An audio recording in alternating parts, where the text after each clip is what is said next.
Hi guys, welcome back to part 2 of my mini review of the RX5808 diversity receiver for the Fat Shack Dominators.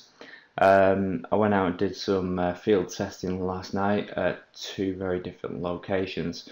First location is this sort of video that you're watching now, where it's kind of a flat field with sort of trees and bushes in the way, but at quite a distance.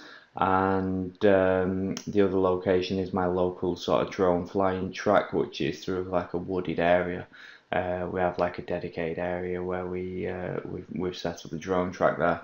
Now, if you've used 5.8 for a while, you'll realise that obviously it doesn't like these kind of areas. It doesn't penetrate well through trees, bushes, and especially this time of year where all the trees and bushes have thick leaves and foliage on.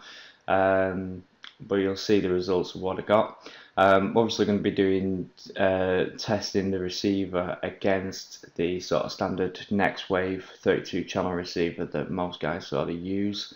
So you'll see two runs of each, and I'll do a little narration over the top just to sort of point out any sort of key sort of parts, if you like. The aerials that I used on the quad was a Foxeer left-hand CP aerial, and on the goggles I used the same Foxeer aerial and on the diversity one I used another additional Spironet aerial that is that knocking around.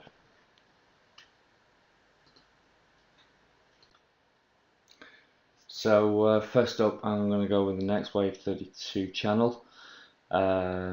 Just try and set straight off into an area that I know is quite a bad dead zone on this field, which is behind these set of trees, and you can see that it instantly starts to break up.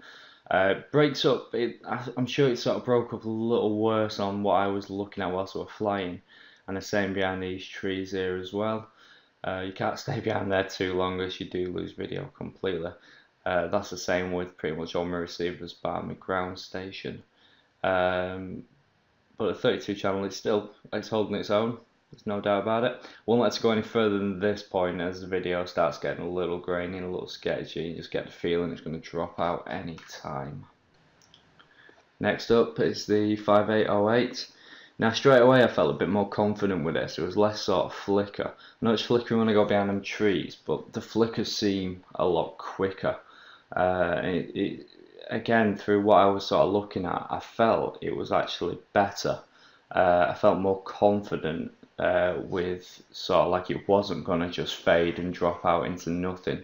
I was a lot sort of happier with it in sort of respect. I didn't get any further, I don't think, in respect of how far I got. But I felt the image quality was better for longer, and I felt more confident with it.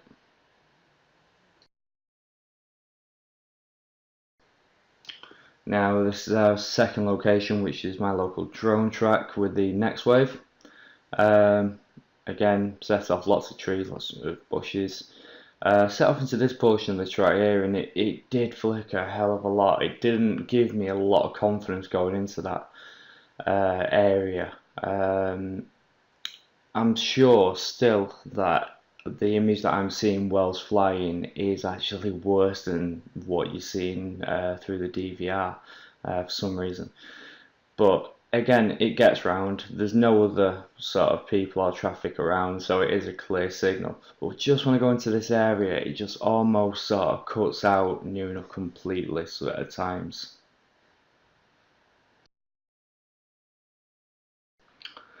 Now lastly is the RX5808 diversity on the same track. Now instantly I felt a lot more confident again with it.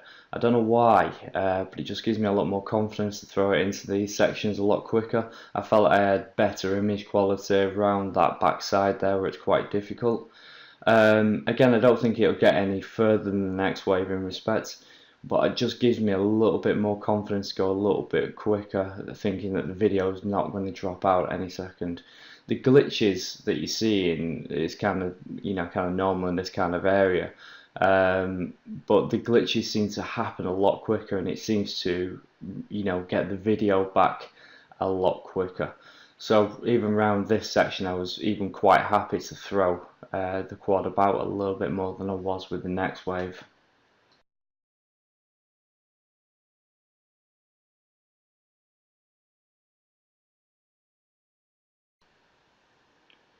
So you've seen the results.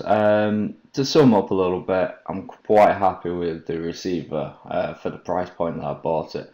I do believe it's slightly better than the next wave. I don't think it's any worse than the next wave. But the fact that you get sort of the auto search functions and you can see clearly what channel you're on and all that sort of stuff, and you can scan the bands to see what sort of bands are the busiest in the area when you're flying with other people. I think just for that functionality alone, and the fact that it's not any worse than the next wave, and the fact that you have got true diversity, I feel that it's well worth the purchase. Especially at the price point of just shy of about £40. I'm quite happy that I bought it. The build quality is fairly good. Um, how long it'll last and longevity of use is yet to be seen. I don't think it's going to replace my ground station. I think I'll always use my ground station for the best image. If you want to go distance and you want to go behind loads of trees, then a ground station is definitely the way to go. So if you're looking for a diversity receiver for the Fat Shark Dominators, then I definitely think it's a contender for the price.